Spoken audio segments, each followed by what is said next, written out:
Bueno, buenos días, buenas tardes a todos. Mi nombre es Jorge Cayán. Hemos realizado una, hemos realizado una clase virtual hace unos momentos en donde, bueno, tuvimos problemas de conectividad y decidí grabarles esta pequeña clase, un poco más condensada para que todos puedan acceder a una explicación, ¿sí? Eh, Esta es la primera clase de la didáctica de las ciencias sociales 2, ¿sí? Nosotros desde la cátedra apuntamos a que eh, la unidad curricular, ¿sí? La unidad curricular eh, apunta hacia un desarrollo cultural pero en la formación, ¿no? En la formación de ustedes, ¿sí?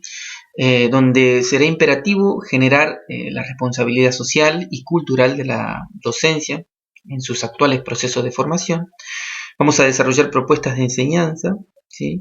Que se van a fundamentar en la reflexión y en la contextualización, ¿sí? Como dijimos, fomentando el desarrollo cultural de ustedes como futuros docentes, ¿no?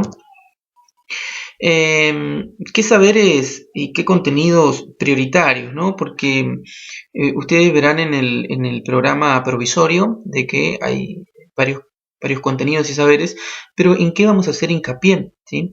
Va a ser en la identificación, ubicación y aproximación a los eventos culturales, museos y bibliotecas. Vamos a trabajar ahí con algunas aplicaciones donde podamos acercarnos a esos lugares. Eh, Estas aplicaciones que te llevan virtualmente hacia esos lugares. Nos va a llevar a revisar también los ejes que son propios de la enseñanza de las ciencias sociales, ¿sí? Esto que es las sociedades a través del tiempo, los espacios geográficos. Eh, Vamos a analizar también los currículum, ¿sí? Y esas posibles propuestas didácticas y prácticas que los vamos a ir trabajando durante este trayecto, ¿sí? Bueno, en esta primera clase vamos a abordar el contenido propiamente dicho, que es el área de las ciencias sociales, su contenido epistemológico, cuáles van a ser los conceptos estructurantes y los principios explicativos, ¿sí? Eh, Tanto la realidad social, los actores sociales, la multicausalidad, la multiperspectividad, la simultaneidad, ¿sí? Esto de los cambios y las permanencias, ¿no?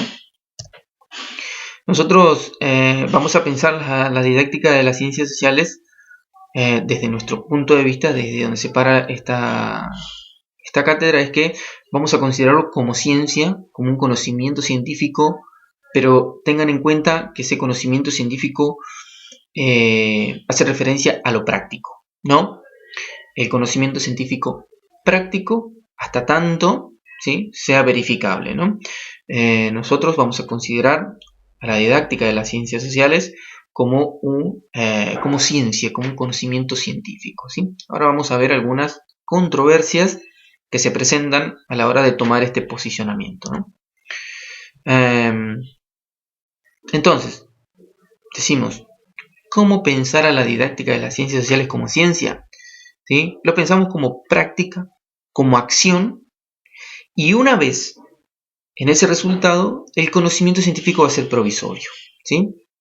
Hasta tanto se pueda comprobar, o lo contrario, ¿no? Entonces, la enseñanza de las ciencias sociales es un proceso complejo, y tiene distintas características, porque por eso su complejidad, ¿no? Porque intervienen distintas variantes y distintos elementos. Va a tener un carácter didáctico, es decir, referente al cómo hacerlo, a las técnicas, a su desarrollo. Un elemento importante va a ser la selección del contenido, aspecto importantísimo en la didáctica, la selección del contenido, ese recorte que hacemos. Otro eje central va a ser la transposición didáctica, sobre cómo transformamos ese conocimiento y lo llevamos a cabo y le proponemos a nuestros estudiantes.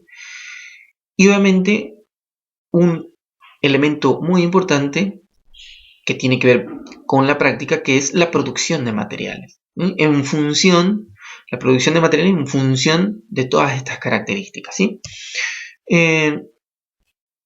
Para definir el objeto de las ciencias sociales, ¿sí?, nos debemos hacer distintas preguntas. ¿Sí? Primero, ¿qué características debe asumir la didáctica de las ciencias sociales como elemento disciplinar en el marco, ¿sí?, de la didáctica general? Digo, si la didáctica de las ciencias sociales, cómo ingresan a la didáctica general. Y por otro lado, qué enseñar y cómo enseñar en ese dominio de las ciencias sociales. ¿Cómo vamos a enseñar? Si nosotros respondemos a ese cómo vamos a enseñar y qué vamos a enseñar, estamos orientándonos hacia ese objeto de las ciencias sociales.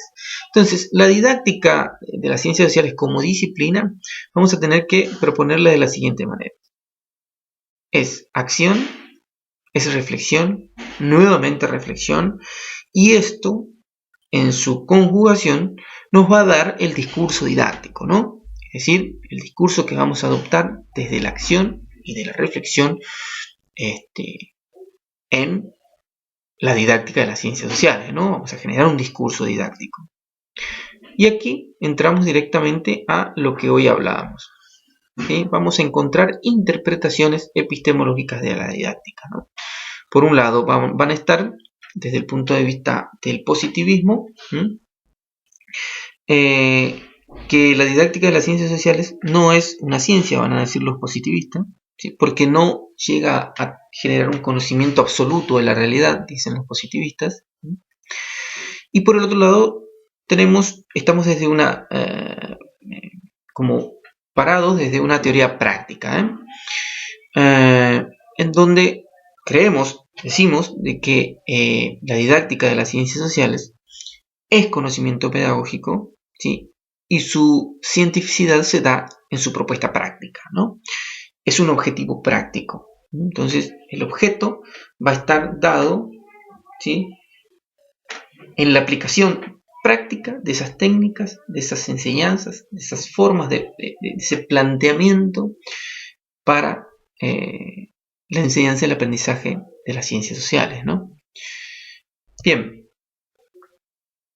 Otra interpretación que tenemos, ¿sí?, que lo pueden agregar, es que entender de que las ciencias sociales, ¿sí?, y la ciencia es un saber público, no es individual. Y que sí o sí ese conocimiento debe estar sujeto a verificación. Entonces, hasta tanto no se demuestre lo contrario, esto es un conocimiento válido. Y debe ser demostrada claramente, ¿no? Bien. Otra mirada de las ciencias sociales es donde nosotros nos paramos, ¿no? Es la teoría crítica, de que rompemos con el positivismo, rompemos con esa idea de que no es una ciencia, en realidad es una ciencia, y que se preocupa por la parte práctica pedagógica, ¿no? Que va directamente a su aplicación, y que se construye, desde esa práctica se construye como una disciplina científica. En esos conceptos estructurantes, ¿sí?, que hoy nombrábamos, el área de las ciencias sociales proporciona excelentes oportunidades para que los alumnos y docentes puedan aprender y enseñar sobre temas y problemáticas que se vinculan con experiencias de la vida cotidiana, ya sean desde el punto de vista social, cultural, político, económico, y así un sinfín de variantes, ¿sí?, en donde las ciencias sociales tienen un campo de acción, ¿no? Entonces, para resumir, las ciencias sociales se incluyen, ¿sí?, dentro de un conjunto de disciplinas, discursos, formas de abordaje e interrogación que aportan distintas miradas a un objeto de estudio común, la realidad social. La realidad social en sus múltiples dimensiones y escala y obviamente espacios temporales. Eso decíamos hoy del objeto de estudio, ¿no? que sea práctico, que vaya directamente a resolver los problemas de esa realidad social. Bien, el tiempo histórico. Dentro de los principios explicativos vamos a tener uno que es el tiempo histórico. El tiempo histórico, ¿sí?, es una construcción de las sociedades, ¿no? Es una construcción. Cada sociedad, cada cultura, cada comunidad va a construir su tiempo histórico, es decir, bajo ciertas categorías y parámetros en donde esa sociedad y esa comunidad esté inserto, ¿no? El espacio geográfico, ¿sí? El espacio geográfico también es una construcción y obviamente producto de los procesos históricos que se van a ir dando dentro de esas comunidades o de esas sociedades. El espacio geográfico también es una construcción social. Dentro de esos espacios y de esas construcciones históricas vamos a encontrar sujetos sociales, individuos o ya sea colectivos o grupos o grandes, digo cuando no se refiere a que si son muchos o son pocos. Un sujeto social puede ser un grupo o una persona, o pueden ser públicos o pueden ser privados. No tiene que ver con la magnitud de cantidad, sino que tiene que ver con el protagonismo de las acciones que llevan adelante esos sujetos sociales. Vamos a encontrar también la dinámica del cambio-continuidad, ¿sí? Esto de qué es lo que cambia y qué es lo que continúa a lo largo de la historia, ¿sí? Esto nos vamos a dar cuenta en las instituciones que han cambiado a lo largo de estos años y de los últimos años, qué es lo que permaneció, ¿sí? Pueden ustedes pensarlo también desde las perspectivas de género, desde las instituciones como familia, desde los modelos económicos, cómo fueron cambiando los modelos económicos y obviamente hasta la realidad que percibimos, ¿no? Hoy desde la virtualidad también, ¿no? Pasemos ahora a lo importante que hace a los principios explicativos, que van a ser la multicausalidad y la multiperspectividad. La multicausalidad tiene que ver con abordar una temática desde distintas causas, ¿no? Que no se agote en una sola. Digo, si nosotros, ustedes y nosotros tomamos un evento o un hecho histórico o un espacio, lo vamos a empezar le vamos a poner variantes, distintas causas, desde lo económico, desde lo político, desde lo social, desde lo cultural, y lo ponemos dentro de su contexto, ¿no? Entonces ahí estamos aplicando un principio explicativo de las ciencias sociales, ¿no? Ponerle varias causas para poder comprender desde la integralidad, ¿no? Desde un hecho holístico, total. Y la multiperspectividad, que es poner a prueba ese hecho, ese evento, ese proceso desde varias perspectivas, ¿no? Cruzarla con varias perspectivas para que no sea una perspectiva absoluta acabada de la realidad, porque la realidad es compleja y necesita ser explicada desde varias perspectivas, ¿no? Para que después podamos sacar conclusiones con base en esas multiperspectivas.